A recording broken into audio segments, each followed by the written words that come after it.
Hello, so I'm going to make a quick revision video on the teleological argument. This is an argument which attempts to explain the existence of God through the means um, of design, or through the means of looking at the external world and inferring design from the world. The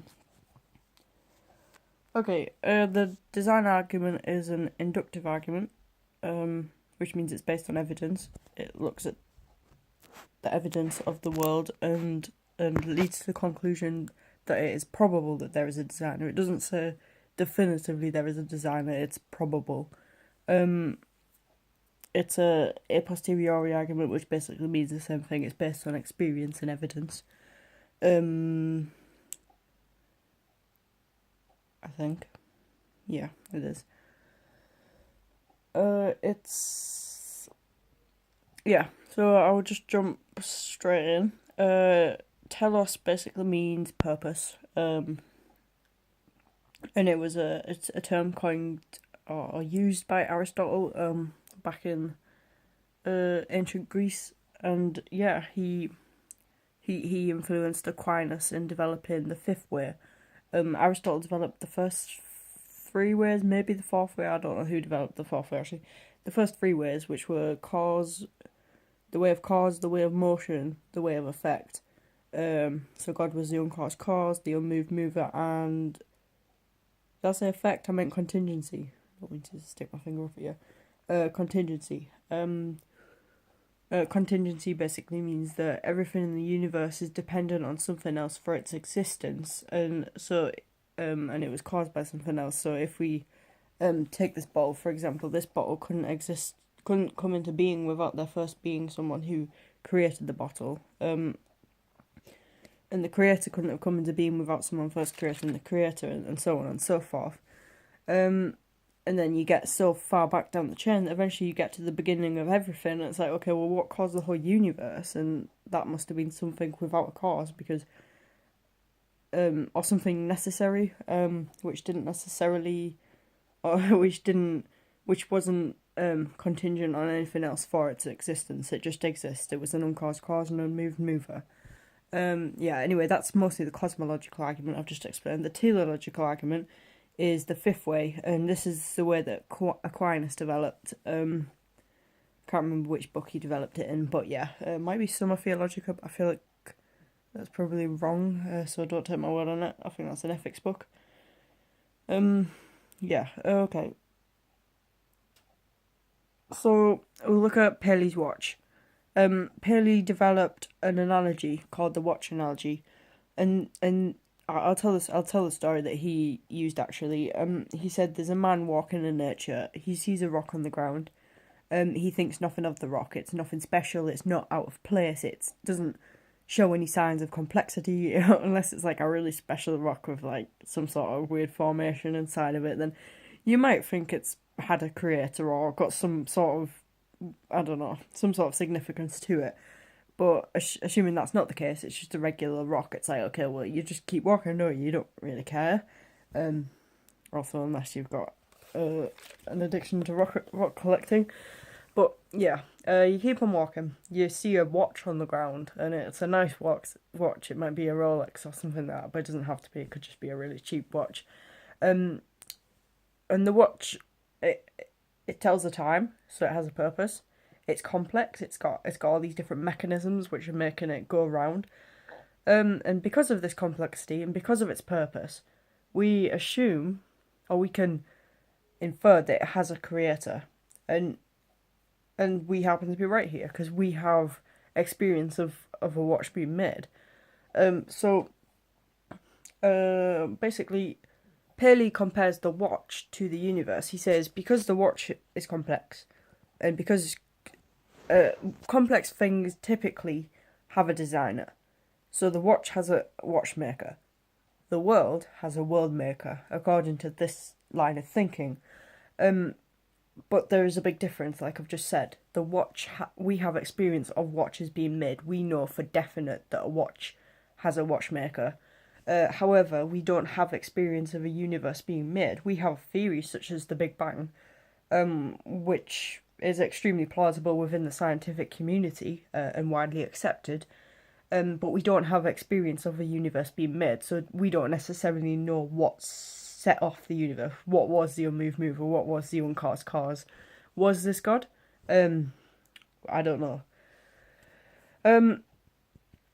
Yeah, so we have also people criticise the watch analogy because they say, well, we can't really compare the natural world, complexity in the natural world to complexity in a mechanistic object, something which is mechanical. That they're in different planes of being almost. It's like, so people say, well, perhaps using natural examples such as plants would be a better analogy, but the point in that is it's a weak criticism because you can say, well, we don't know that plants have a designer necessarily, but we know watches have a designer, so that's the point in the argument. It's the fact that we know that that complexity implies design, and we know for certain the watch has a designer, but with a plant we don't know that. So if we're using that analogy, we're saying plants are complex, but do plants have a designer, or are they a product of natural selection? I don't know.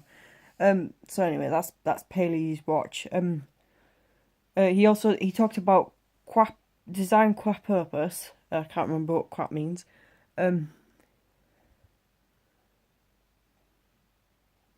Yeah, I don't know. And design qua regularity. I think it might be of. I don't know. So design qua purpose is basically the idea that something has a purpose. We can infer that it has a designer. That we can go back to Aristotle here as well. Aristotle said that everything in the universe has a purpose. Humans' purpose is eudaimonia, and this means human flourishing. And then obviously other things have purposes too. Like we can take trivial things like a chair, for example. Perhaps chairs aren't that trivial actually because we use them on a daily basis, and without them we'd probably be a bit stuck. But anyway, that's besides the point. A chair has a purpose, and that is to sit on a chair. A fork has a purpose, and that is to eat food with. Humans have purposes, like I've just said, eudaimonia, human flourishing on both an emotional and a physical level of prosperity. So yeah, purpose implies design. Oh, and a watch has a purpose. The watch tells the time, and this is a good example because it encompasses both design qua purpose and design qua regularity. So the watch has a purpose. The watch has a designer. The watch is also regular. It follows a regular pattern. And things in nature that we can look at that use the same mechanism. My dog has just had the laziest attempt at sitting down, just go over there and fall on the floor. Anyway, regularity in nature, we can look at the lunar cycles and the tides and the seasons. These are all things within nature that are the things that are predictable, that we know are going to happen, and this can lead us to perhaps conclude or hesitantly conclude or indefinitely conclude that there is a designer who perhaps wrote these laws. But David Hume was an 18th century Scottish philosopher who criticised the teleological argument and the cosmological argument, and he basically said in relation to the order of the universe that perhaps matter is just inherently ordered. Perhaps that's just the way it is. Maybe it's more likely that nature will be ordered than disordered. And yeah, this could be the case, but then that doesn't really crush the idea of there being a god or completely defeat the idea of God. Because you could argue that God is guiding the laws of nature or something, or God set everything off. It's like it's like there's a gap there. There's an assumption that you have to make almost, and you can even come back to that and say, well, God's an assumption, which perhaps God is an assumption. Okay, and another one of Hume's criticisms of, I keep on my finger in front of the camera. Another one of Hume's criticisms of the teleological argument is why would we assume that the God who created the universe is the Abrahamic God? So the male in the sky who's omnibenevolent, omnipotent, and omniscient. Why would we assume that it was that God? Why not a team of gods? Why not a trainee God? Why not a woman God? How would we assume that we knew exactly what this transcendent being who created the universe was? But that can be refuted by saying that we can refute it with Occam's razor and say that perhaps I think this is Occam's razor anyway. I might be getting this wrong, but the simplest explanation is the best. And because the Christian God has traditional roots, or the the Jewish God also has traditional roots. Perhaps this is more of a plausible explanation than bringing into being some whole new concept of what created our universe. So yeah, there's the lines behind that thing in my sister's home. Hello. Yeah. Yeah. So why not that? 1 minute. Okay, I'm back. My sister was just talking to me. Yeah. So why not? So perhaps the simplest explanation is the best. Which isn't always the case. Perhaps that's not a strong response to that criticism from David Hume. There was one from Richard Swinburne. He was in support of the teleological argument. Got it. He said, I think this was following from the idea of Newtonian physics.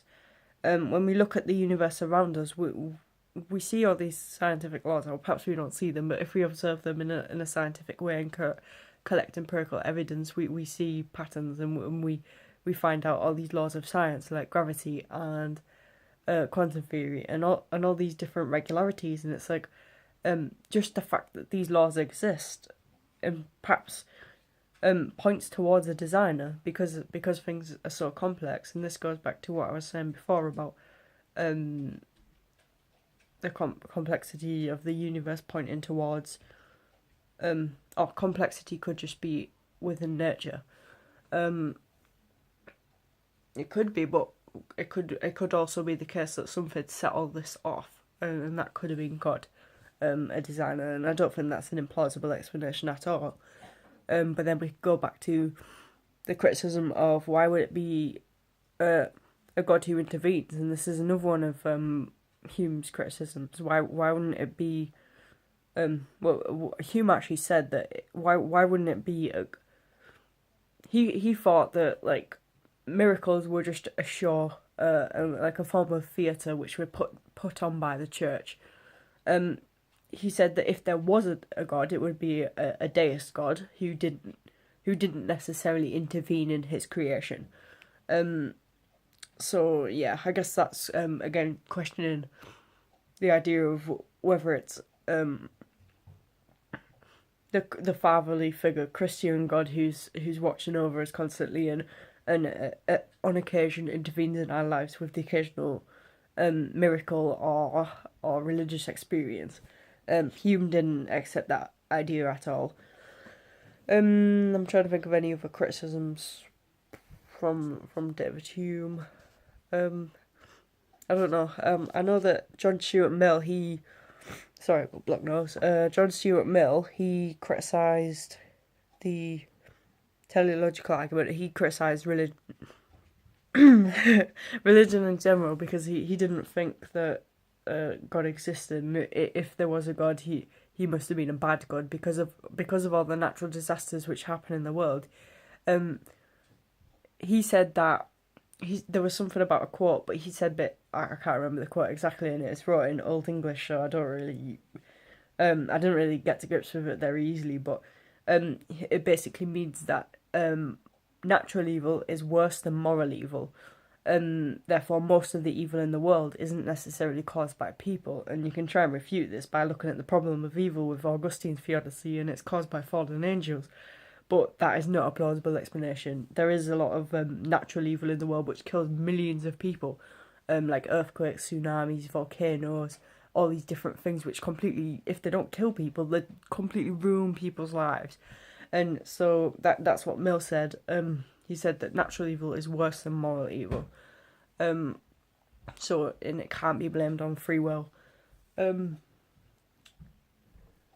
Yeah. So he said if there was a god, he would be an evil god, and yeah. So he doubted the existence of God at all. He was an atheist. My dog just came in again. Okay, I think that's it. I don't know if I mentioned natural selection and evolution actually. Because obviously there's the Genesis story where the world was made in 6 days, and I can't remember it exactly, but then you can I think evolution is a more plausible explanation for how the world was made. The world wasn't made 6,000 years ago. The world wasn't made in 6 days. Like the Bible may claim. Because there's like this is an inductive argument. Evolution is also like an inductive form of thinking because it takes evidence from multiple different observable sources in the world and then infers a conclusion from that. So it's extremely probable that evolution is the path that got us to where we are today, not necessarily design as to how the Bible states it. Yeah, but also we can argue that natural selection and evolution could be a process which has been guided by some sort of higher intelligence, and this we could call God. I think that's basically it. That is the teleological argument summed up from the top of my head, so I might have missed some things which are maybe important, and I apologise, but yeah. Okay, thanks for watching.